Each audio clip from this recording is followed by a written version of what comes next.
Hey guys, hope everything's okay with you. Today we're going to talk about various private parties where some shocking things happen. We're going to talk about Stanley Kubrick's film Eyes Shut and the claim that he was eliminated because of this film. Shortly after its completion, Stanley Kubrick died under mysterious circumstances. The film was re-edited after his death, and to this day there are still 24 minutes of missing footage. We're going to talk about the Rothschild mask ball and the claim that Stanley Kubrick's film Eyes Shut is about this party. We're also going to look at a few Hollywood parties and an influencer and a rapper who talk about what goes on at these parties and the conditions under which people are allowed to get in. There's talk of parties where new artists are invited in order to sell them, record the footage and then use it as leverage to keep them secret or to get a better deal with these new artists.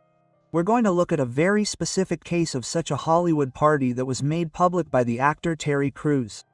He went to court in 2018 for such a party. He recounted one of the most bizarre events he had ever experienced in his life. If you don't want to miss any more videos, subscribe and activate the bell. Thanks in advance.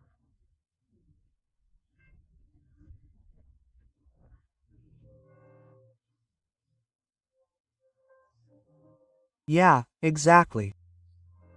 This is really 3.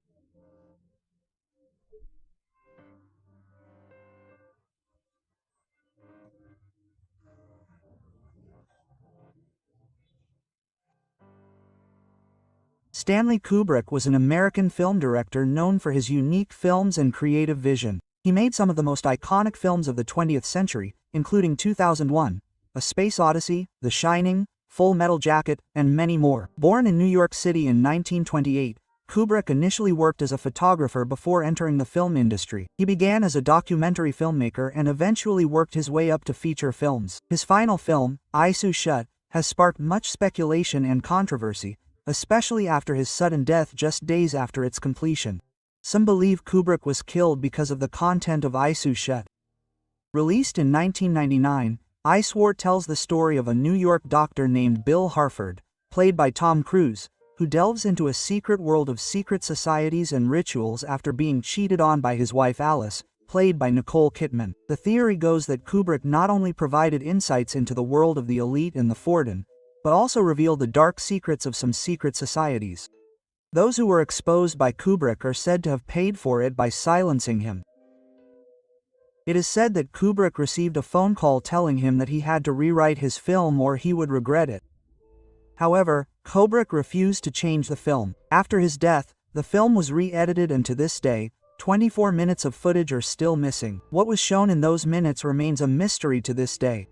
One unique feature of the film is that some scenes were shot on the estate of the Rothschild family in Taos. There are theories that the entire film is based on a specific Rothschild party, namely the Rothschild masked ball. Just like in Kubrick's film, everyone at this event wore masks and there are many occult symbols hidden inside.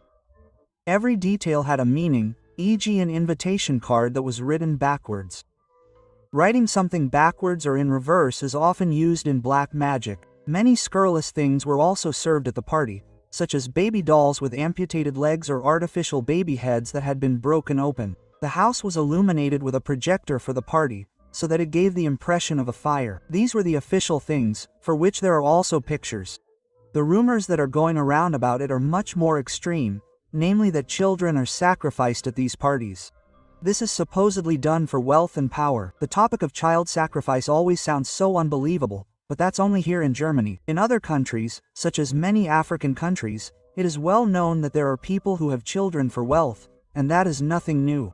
About 5,000 years ago, children were given to idols in the Oluchef, and this continues to this day in some countries.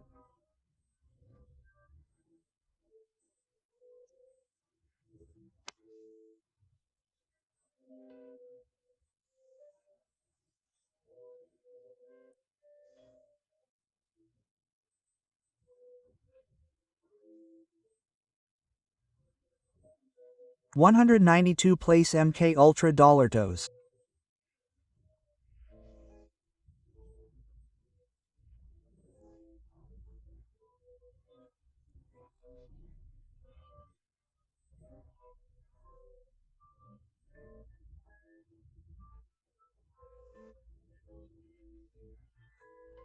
There is a former banker from Holland named Ronald Bernard, who spoke publicly about such an event. Bernard managed to rise into the upper echelons of society and was invited to a party where confusing things happened, which he didn't think about at first. He told of an event where various substances were openly consumed and naked women were walking around everywhere. At first, Bernard found it funny because he didn't realize what kind of circles he had gotten himself into. Later, he realized that these people were crazy and that this party was not a party, but a trade fair. The people in question were all people who would be considered the upper echelons of society, e.g. bankers, CEOs of giant corporations, and so on. Eventually, he was invited to an ISU shot party where he experienced things that were identical to the film. After he saw how Kay was shot, he dropped out. He says he is only alive today because he didn't mention any names. If the video doesn't have to be censored too much, I'll make a separate video about this man soon. So, there are Catholics, Protestants, different religions, but these people believed in Lucifer.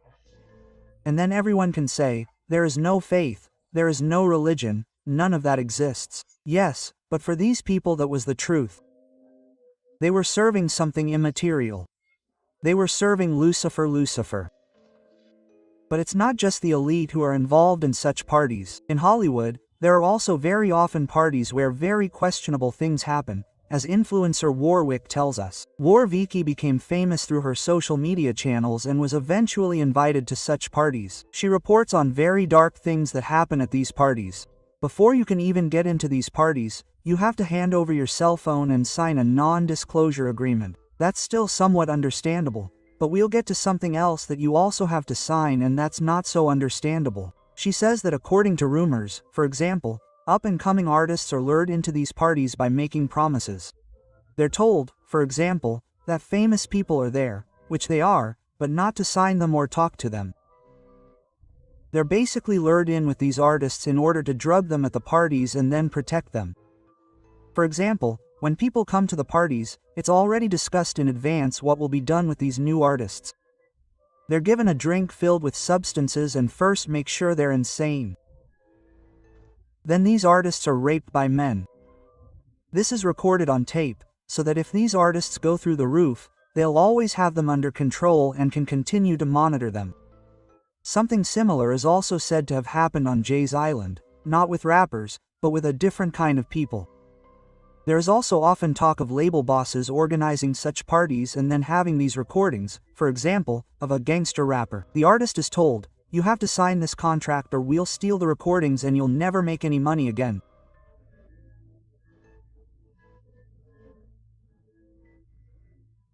Going to be like your favorite rapper, the big person, and going to be, oh, before you get in, you got to give us and all this and then they might do some and then like try and record.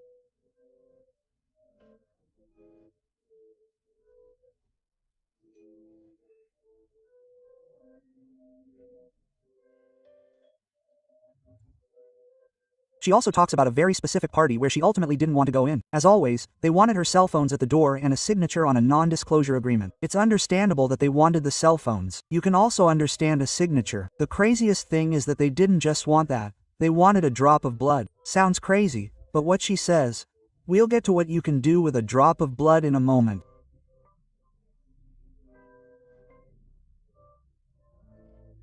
We'll get up there. Oh yeah. You can't bring yours in.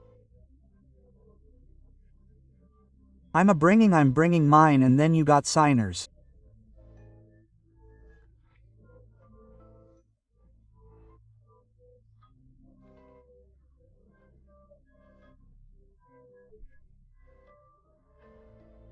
Guys, apparently they do rituals with these bodily fluids. For people who don't believe in black magic, such topics sound unbelievable, but there are people who believe in it and actually practice these things. If you want to put a curse on a person, you usually need hair or bodily fluids. Apparently, this blood is collected in order to curse these people or to control them in some way. There's a very interesting scene with Kim Kardashian, where she gets a hair from Marilyn Monroe as a gift. Her friend first said, "Now you can clone her." She says that she's going to do a voodoo ritual with the hair to channel her.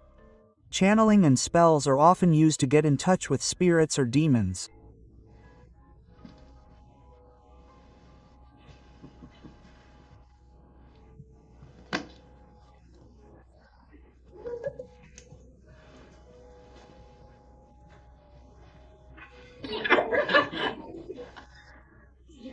And this is not only done with hair, but also with bodily fluids. There's also a very interesting story about the topic of bodily fluids and rituals. It is claimed that prostitutes here in Germany also take condoms after having sex with their clients and use these bodily fluids to cast curses on the client. For example, to make them come back again and again. Whether it works is another question, but it does happen. In Germany, prostitution is often associated with voodoo, because many prostitutes themselves claim to be under voodoo curses. Before they are brought to Germany by the dealer, they sign a blood pact with a voodoo priest in their country, where they swear not to stop until their debts have been paid off. Let's talk about a few more interesting stories about Hollywood parties. Rapper Ali Vegas tells us how the people who organize these parties know whether a person is ready for such a party. Many rappers have a stylist, whom they often hire, and I myself do. First, they see how far they will go with their stylist. For example, you tell a hip-hopper who always wears loose and baggy clothes to suddenly put on a tight shirt or, as we discussed in the Dave Chappelle video, to put on a dress or a skirt. When these people wear these things, you can tell that they don't really care and don't have any real morals.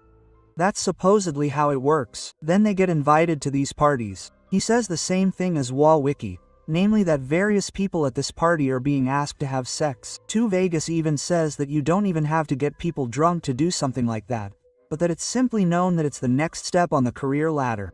We already discussed this in the video about PD, when Nori said that there are 3 doors to long-term success. One of them is the door where you have to start something with men. And that's not about homosexuality, it's simply about control. Be girlfriends to these niggas, they be girlfriends to the big niggas. Like I'm just telling you. Like I mean, what he's saying is actual fact.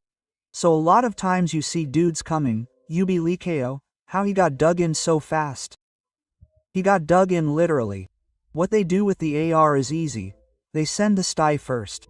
Yeah, and if the STI report back and be like, oh, he ready, then they invite you to the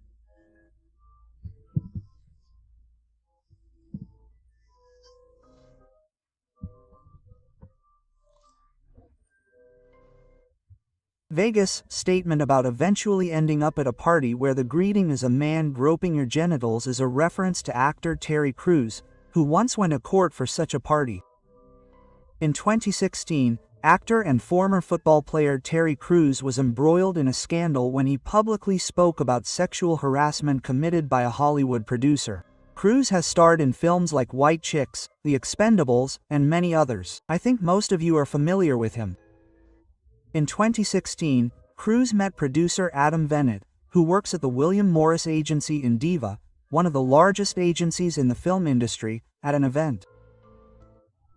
Bennett allegedly harassed him by grabbing his crotch twice while they were talking. Crews was initially reluctant to talk about the harassment, fearing it would affect his career in Hollywood, but eventually decided to go public with the whole thing. In November 2017, he filed a complaint against Bennett. Bennett was later suspended by the agency. He briefly resigned from his position but was reinstated a short time later. In 2018, Crews settled out of court with Bennett and the agency. At the time, Crews said that the Hollywood producer had unhesitatingly groped him twice in front of everyone, even his wife. Many speculate that this was not the first time Bennett had done this. He didn't hesitate for a second, but simply did it in front of everyone. Crews says it was one of the most bizarre things he's ever experienced. Bennett stood in front of him and first made strange movements with his tongue, which were obviously meant to be sexual. Eventually, he grabbed his genitals, whereupon Crews asked what was wrong with him. But the producer didn't care. He grabbed him in the genitals a second time, whereupon Crews shoved him. Despite that, the producer didn't seem to care. He started laughing and just carried on with the party.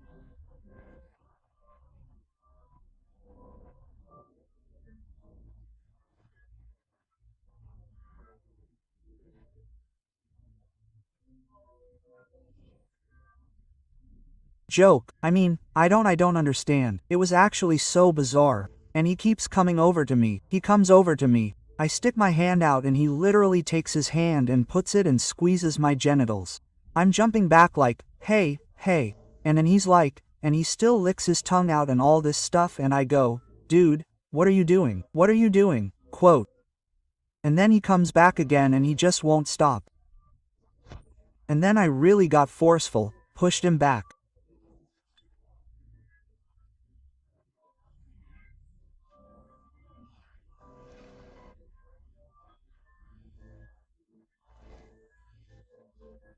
What do you think about all these topics? Write it in the comments below. If you don't want to miss any more videos, subscribe and activate the bell. Thanks in advance. M.